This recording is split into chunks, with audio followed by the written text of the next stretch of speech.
Bonjour à toutes et à tous. Alors par avance, je suis vraiment désolé pour la qualité de mon micro.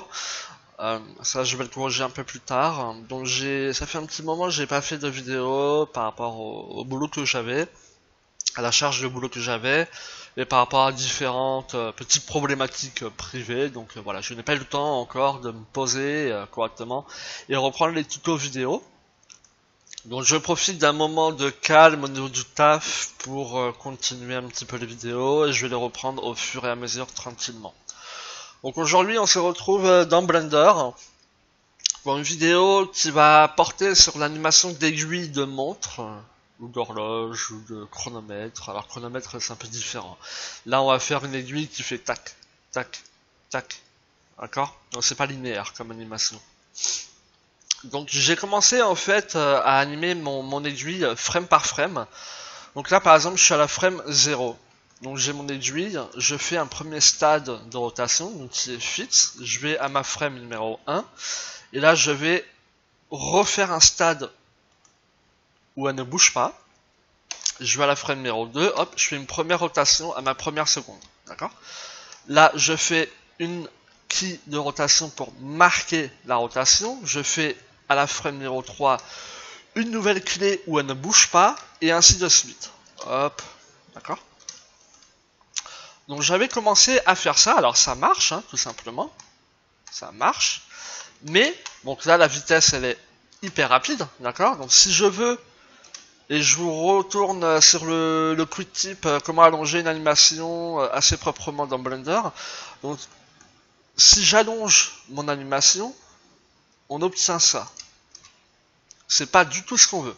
D'accord? Là, ça fait hop, hop. Nous, on veut schlac, schlac, schlac.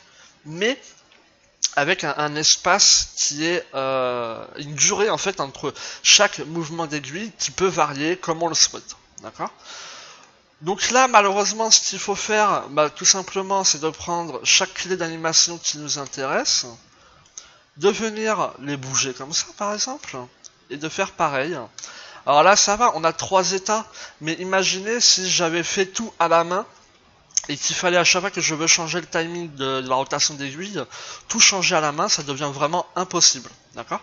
Donc, nous, ce qu'on va faire, c'est essayer d'automatiser en fait le process pour animer l'aiguille. D'accord? Donc là, on va le faire sur 5 secondes.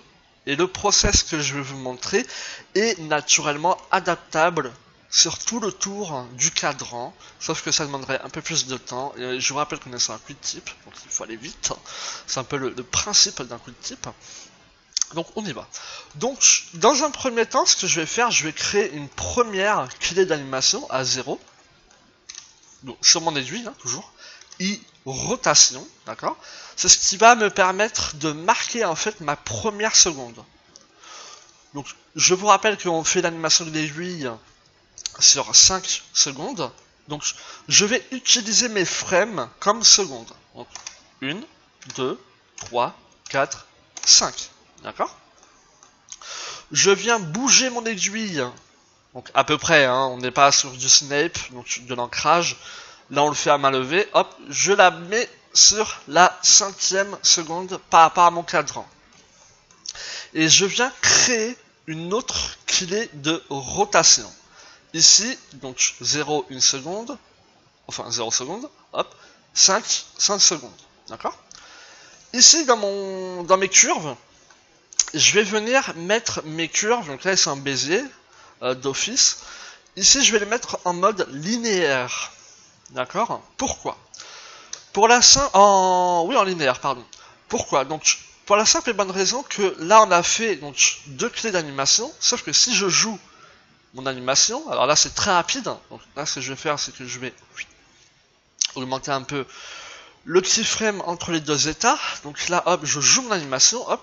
Ce qu'on peut voir, c'est que au début, mon aiguille, elle est lente, et à la fin, bim, elle est de nouveau lente.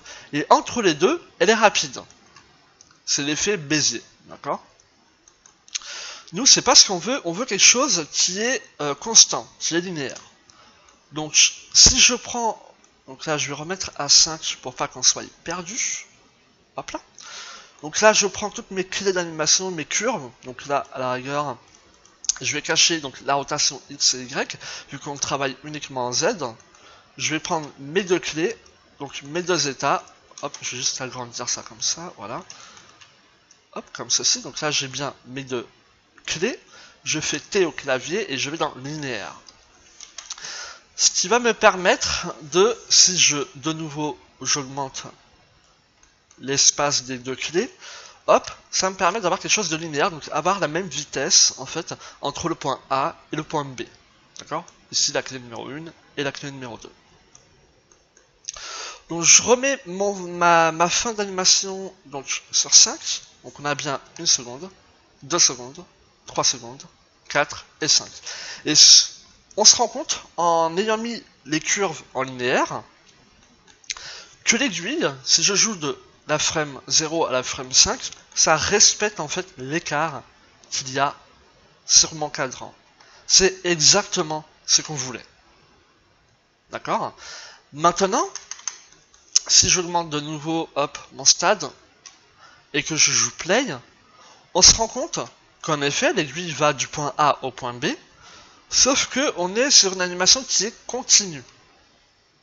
Nous, on veut pas ça. Nous, ce qu'on veut, c'est une animation qui fait schlack, schlack, schlack. D'accord? Schlack.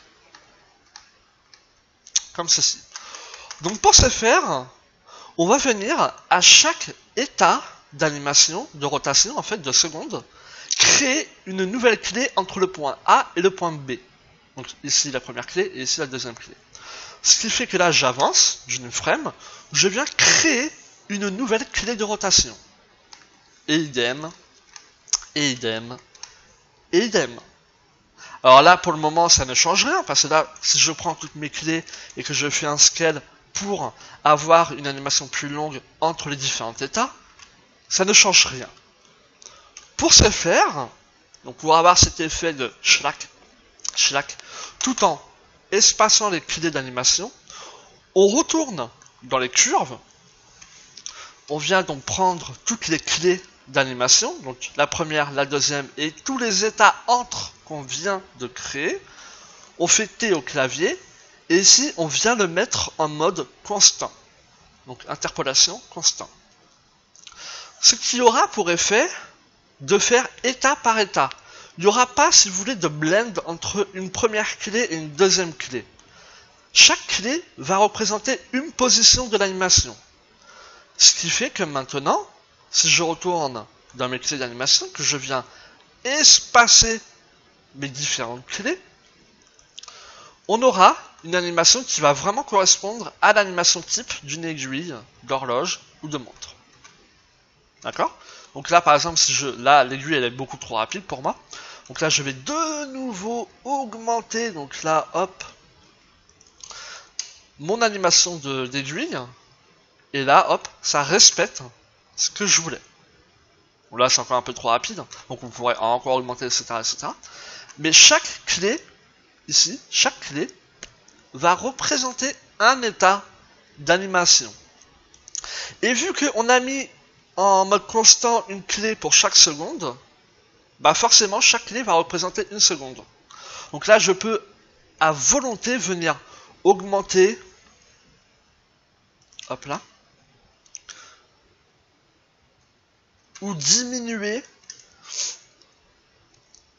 l'espace de clé, donc la vitesse d'animation de mon aiguille, tout en ayant quelque chose de non destructible au niveau de mon animation. Donc voilà comment on fait. Donc là, je l'ai fait sur 5 secondes, encore une fois, pour pas que ça soit trop long en termes de vidéo. Là, on arrive à peu près à 10 minutes de vidéo, c'est parfait. C'est exactement ça. Donc voilà, au plaisir de vous revoir. J'essaierai d'en refaire des quick tips. Donc au plaisir. Et je vous dis à ciao, bye.